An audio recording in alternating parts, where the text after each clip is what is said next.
ये देखिए इसके ऊपर फोकस लें, कदम से पहले इधर आए, इसको आगे रखें, फिर इसकी बोर्ड पे कदम रखें। इधर बैठ जाएंगे हम यार, बात में वो इतना 3 घंटे 4 घंटे।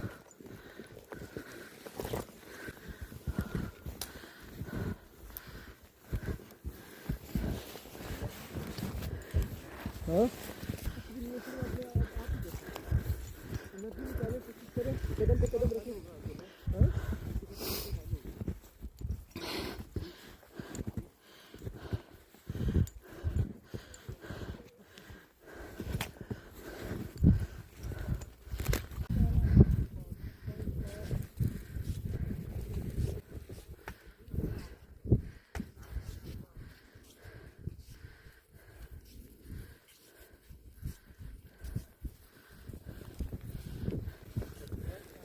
İzlere bak Hüseyin.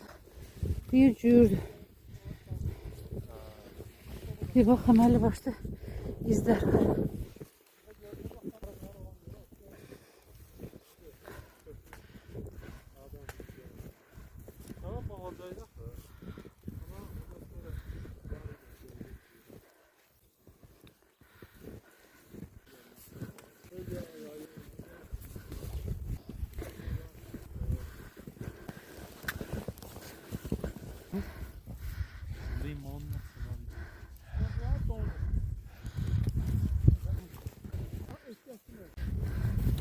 Fit dağın zirvəsinə çatdıq.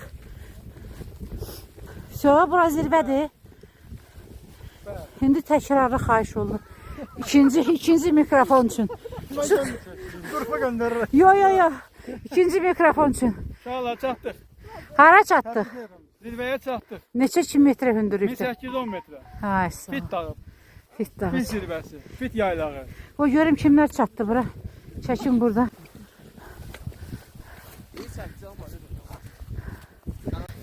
Fit dağına çatmışıq. Fit dağın zirvəsindəyik. Gəldik Fit dağına çıxdıq. Elə onu çək. Ay çəkirdə daşı da bu. Çəkdən elə sən çək. Çəkirsən? Çəkirik. Mənə qədər zaten çəkirdilər. Mənə qədər zaten çəkirdilər. Çəkirmi? Deyirəm babacığım, yerimdə qaldım. Bir az telefona baxsın.